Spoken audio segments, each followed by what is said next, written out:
Assalamualaikum warahmatullahi wabarakatuh. Perkenalkan, nama saya Aulia Ramadhani Damanik dengan NIM 2406071010010. Pada kesempatan kali ini, saya akan mempresentasikan materi tentang jaringan komputer yang mencakup pembahasan dari materi 1 hingga 7. Presentasi ini akan membahas mulai dari konsep dasar komunikasi, topologi jaringan, protokol, model OSI dan TCP atau IP, perangkat jaringan, hingga media transmisi dan terminasi kabel UTP.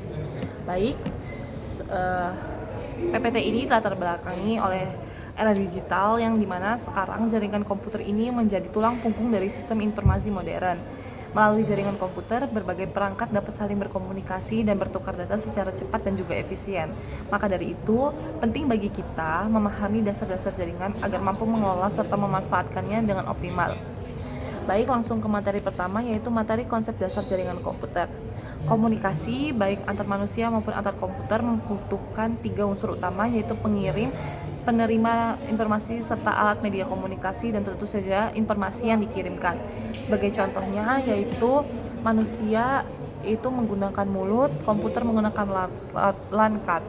Jadi, konsep dasar komunikasi adalah proses penyampaian informasi dari satu pihak ke pihak lain melalui suatu media dengan tujuan agar pesan yang disampaikan itu dapat dipahami oleh penerima.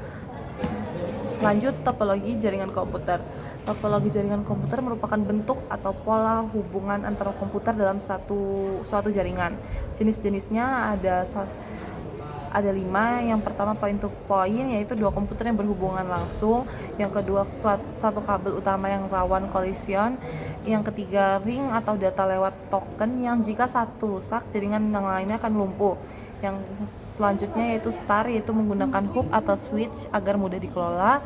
Lalu tree, yaitu gabungan star dan bus. Dan yang terakhir mesh, yaitu semua saling terhubung dan kompleks. Lalu topologi ini memiliki kelebihan dan juga kekurangan.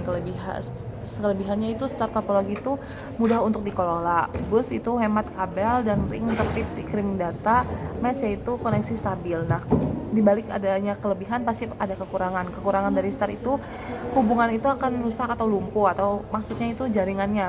Bus itu data collectionnya akan kurang, ringnya lambat jika padat penggunaannya. Mesh itu mahal dan juga rumit. Maka dari itu, pemilihan topologi harus disesuaikan dengan kebutuhan dan skala jaringan yang dibangun. Baik, kesimpulan konsep dasar komunikasi ini. Untuk mengatur data yang melibatkan banyak perangkat, dibutuhkan aturan komunikasi dan bentuk jaringan yang terstruktur.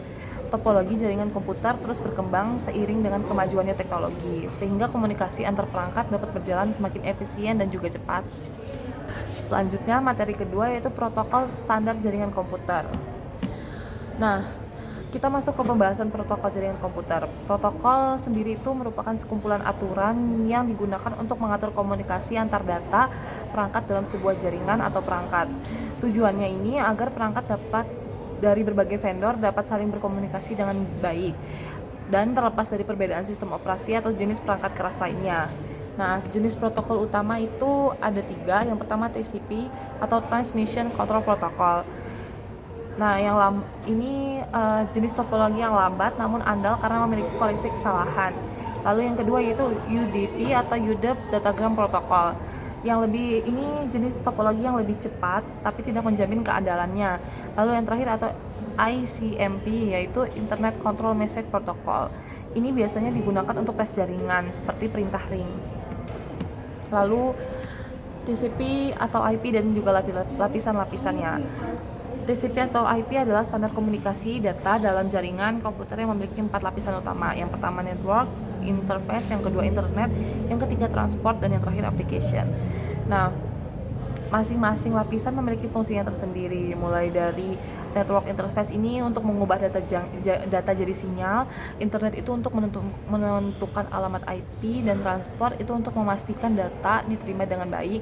Lalu application itu standar komunikasi aplikasi, biasanya digunakan HTTP atau SMTP. Lalu yang slide selanjutnya DNS atau Domain Name System. Domain Name System ini memiliki jenis-jenis, yaitu berfungsinya untuk menerjemahkan nama domain menjadi alamat IP. Misalnya ya, www.google.com itu menjadi angka yaitu 142.250.190.14. Lalu contoh lainnya yaitu www.instagram.com, itu berubah lagi menjadi angka 157.240.20.174. Walaupun nama domain itu berubah menjadi IP address, itu tetap bisa untuk digunakan. Nah, selain itu ada berbagai protokol penting lainnya seperti DHCP yang memberikan IP secara otomatis. Itu contohnya HTTP dan HTTPS untuk komunikasi web, serta FTP untuk transfer data. Lalu hierarki domain ialah tingkatan dalam struktur nama domain di internet yang menggunakan sistem bertingkat agar setiap alamat situs bisa unik dan mudah untuk dikelola. Contohnya itu top level ada tiga level. Yang pertama top level domain, itu contohnya .com, .org, .net. Lalu yang kedua itu second level, itu level tengah, yaitu contohnya google.com. Lalu yang subdomainnya itu yaitu contohnya mail.google.com. Lalu protokol penting lainnya itu contohnya DHCP, itu untuk memberi IP secara otomatis. HTTPS atau HTTP atau HTTPS yang seperti sudah saya katakan, itu fungsinya untuk mengkomunikasi antar web klien dan juga server. Lalu FTP itu pengiriman file antara klien dan server. Lalu yang terakhir yaitu SNMP, itu untuk monitoring perangkat jaringan. Nah, lalu kesimpulan dari materi ini ialah secara singkatnya, protokol jaringan itu berfungsi sebagai aturan komunikasi yang memungkinkan perangkat dari berbagai merek dan sistem dapat saling berinteraksi. Selanjutnya kita masuk ke materi ketiga yang mengenai OSI model TCP atau IP layer. Oke, model OSI itu ada 7 lapisan. OSI sendiri atau Open System Interconnection Model ialah kerangka kerja yang menjelaskan bagaimana komputer bisa saling berkomunikasi dalam jaringan, yang menjadi standar internasional atau ISO untuk sistem jaringan komputer. Nah, terdiri dari 7 lapisan layar, yang fungsi keduanya adalah menjelaskan bagaimana proses komunikasi data itu bisa berlangsung antara dua perangkat. Setiap lapisan memiliki peran penting sendiri, mulai dari lapisan fisik yang mengatur transmisi sinyal hingga lapisan aplikasi yang menghubungkan pengguna dengan jaringan lain. Model OSI ini bersifat konseptual dan digunakan untuk pembelajaran sementara. TCP digunakan secara nyata di jaringan internet. Nah, tujuan dari OSI model yang pertama untuk menjadi panduan dalam merancang menggunakan komputer. Yang kedua, memudahkan interoperabilitas antar perangkat. Yang ketiga, membantu dalam memecahkan masalah jaringan. Yang keempat, yaitu mengurangi kompleksitas pengelolaan jaringan. Nah, 7 lapisan OSI yang sudah kita bahas tadi ada 7. Yang pertama application layer, yang kedua presentation layer, yang ketiga precision layer, yang keempat transport layer, yang kelima network layer, dan yang keenam detailing layer, dan yang terakhir itu physical layer. Nah, semuanya ini memiliki fungsinya masing-masing dan pengertiannya masing-masing. Nah, model TCP atau IP itu yang menjadi standar utama komunikasi jaringan memiliki 4 lapisan. Yang pertama application. Dari 7 lapisan tadi, 4 lapisan utamanya itu ada application, transport, internet, sama network access. Application sendiri itu fungsinya untuk layanan untuk pengguna, contohnya HTTP atau STMP. Lalu transport layer itu untuk mengontrol aliran dan keandalan data. Yang internet layer itu fungsinya untuk menghubungkan jaringan. Lalu yang terakhir itu network access, yaitu untuk menentukan alamat IP dan rute data. Jadi keempat layer itu, lapisan utama itu dari 7 layer tadi, 4 yang utamanya itu. Lalu perbandingan antara OSI dan TCP IP. Nah, kalau OSI itu memiliki 7 lapisan atau layer, konseptual untuk pembelajaran dan dikembangkan oleh ISO. Dan tampilan itu lebih detail, sedangkan TCP atau IP memiliki 4 lapisan atau layer, praktis untuk digunakan di dunia nyata dan dikembangkan oleh DARPA atau ARPANE, dan tampilannya itu lebih sederhana daripada OSI. Lalu fungsi penting TCO atau IP itu yang pertama fungsi pentingnya itu untuk protokol web, yang kedua untuk pengiriman data, yang ketiga untuk pengalaman IP, dan yang terakhir itu untuk koneksi ke media fisik. Lalu kesimpulan pada materi OSI model dan TCP atau IP ini ialah 7 lapisan teoretis untuk memahami jaringan. Sedangkan TCP atau IP ialah 4 lapisan praktis yang digunakan di internet.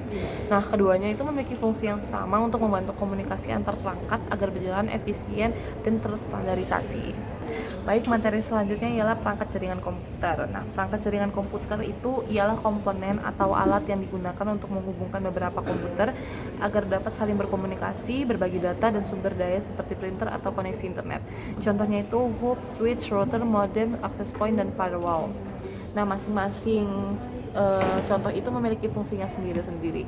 Yang pertama, hub. Hub itu berfungsi sebagai penghubung beberapa komputer dalam satu jaringan. Namun, hub ini memiliki kelemahan, yaitu data yang dikirim ke semua komputer yang terhubung dan resikonya itu resiko data kolisionnya itu tinggi.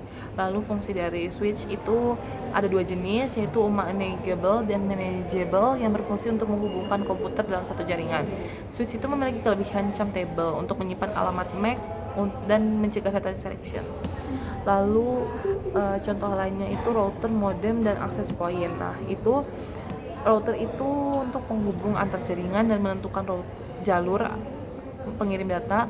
Modem itu untuk mengubah sinyal digital atau analog untuk koneksi internet, dan access point untuk menghubung perangkat wireless ke jaringan kabel yang bekerja pada frekuensi 2.4 GHz dan 5 GHz. Nah, lalu selanjutnya network firewall. Nah, network firewall ini bagian penting juga dari jaringan komputer yang berfungsi untuk memantau lalu lintas dari jaringan yang memblokir atau mengizinkan akses data tertentu. All-in-one device ialah beberapa perangkat yang menghubungkan fungsi switch, modem, access point, dan firewall itu sekaligus. Lalu jaringan komputer berdasarkan ukurannya, yang pertama itu PAN atau Personal Area Network, itu jaringan kecil antara perangkat pribadi, contohnya HP dan laptop. Lalu yang kedua itu LAN atau Local Area Network, itu jaringan dalam area yang terbatas seperti kantor ataupun kampus. MAN, yang ketiga itu MAN atau Metropolitan Area Network. Nah, itu untuk menghubungkan beberapa LAN yang ada dalam satu kota. Dan yang terakhir itu WAN atau Wide Area Network, itu fungsinya untuk menghubungkan jaringan antar kota atau negara. Nah, terakhir kesimpulan pada materi perangkat jaringan komputer ini ialah perangkat jaringan dapat membantu agar komputer itu saling terhubung. Jenis jaringan dibedakan menurut jangkauannya dari PAN hingga WAN. Pemahaman perangkat dan ukuran jaringan penting untuk perancangan sistem komunikasi yang efisien. Materi selanjutnya yaitu media transmisi jaringan komputer. Nah, media transmisi jaringan komputer itu berada pada OSI layer 1 atau physical layer yang mencakup peralatan fisik seperti kabel dan perangkat nirkabel yang berfungsi sebagai jalur di mana data diubah menjadi untayan yang memerlukan kesepakatan sinyal antara perangkat untuk membedakan bit tersebut. Nah, OSI layer 1 atau physical layer itu fungsinya untuk mengatur perangkat fisik yang terlibat dalam transfer data seperti kabel dan juga switch, dan data dikonversi menjadi bit 1 dan 0. Kedua perangkat harus memiliki kesepakatan sinyal agar saling mengenali. Nah, lalu selanjutnya klasifikasi media transmisi itu ada 2. Yang pertama with media atau terkabel, dan yang kedua unwith media atau nirkabel. With media ini ada 2, yang pertama koaksial dan yang kedua twisted pair. Koaksial itu terdiri dari standar, kecepatan, jarak maksimal, dan umum pada topologi bus dan juga ring. Nah, kalau twisted pair itu kabel terpilih untuk mengurangi gangguan EMI, dan terdapat fitur auto MDIX yang mendeteksi otomatis jenis koneksi. Lalu di unwith media itu ada 4 jenis. Yang pertama Wi-Fi, yang kedua infrared, yang ketiga unwith media, dan yang keempat microwave, dan yang keempat satelit. Dan itu fungsinya beda-beda.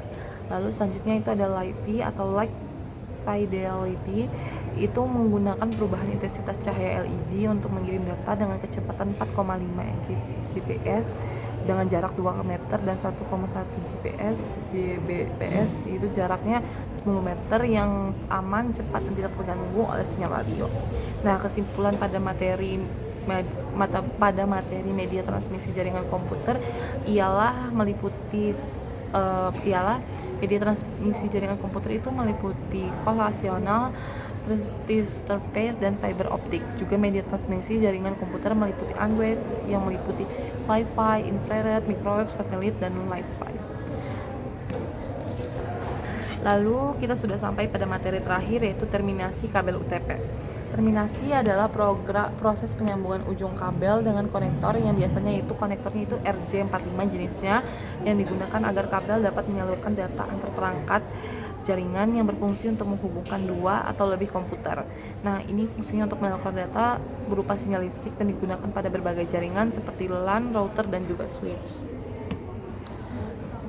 Nah, alat dan bahan pada praktikum terminasi UTP itu ada 5. Yang pertama, kabel UTP Cat 5E atau Cat 6 yang panjangnya kurang lebih 1 atau 3 meter, 1 meter, yang panjangnya itu kurang lebih 1 meter.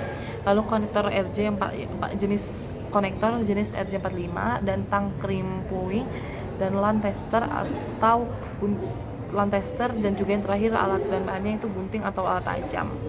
Nah, langkah terminasi UTP. Yang pertama, kalian harus menyiapkan kabel LAN, kemudian lapisan luar kabel itu dipotong atau dilepas sepanjang kurang lebih 3 cm. Dan langkah kedua itu siapkan konektor RJ45 dan susun isian kabelan itu sesuai urutan konfigurasi TIA atau EIA. Nah, susunan urutan warnanya itu yang pertama harus putih oranye, yang kedua oranye, yang ketiga putih hijau, yang keempat hijau, yang kelima putih biru, yang keenam biru, yang ketujuh putih coklat, yang kedelapan coklat. Fungsinya itu harus urut agar bisa dijalankan. Lalu, selanjutnya masukkan kabel yang sudah diurutkan warnanya tadi ke dalam konektor RJ45. Lalu kemudian tekan dengan menggunakan alat tang crimping. Dan langkah terakhir, setelah ditekan sampai hingga berbunyi dan udah dipasangkan di dua sisi yang sama, langkah selanjutnya ialah memasukkan kedua sisi konektor itu ke dalam alat kabel LAN tester. Lalu tekan tombol jika lampu indikator menyala sesuai dengan urutan 1 sampai 8, maka pengujian kabel tersebut telah berhasil. Namun jika ada angka yang terlewatkan seperti dari angka 6 ke angka 8, itu berarti ada kesalahan di dalam kabel yang udah disusun sesuai warnanya tadi. Entah warnanya yang salah atau kurang sama antara sisinya. Lalu kita simpulkan dari materi terminasi kabel UTP ini ialah proses penting dalam pembuatan jaringan komputer. Melalui terminasi yang benar, kabel dapat menyalurkan data dengan stabil dan juga efisien.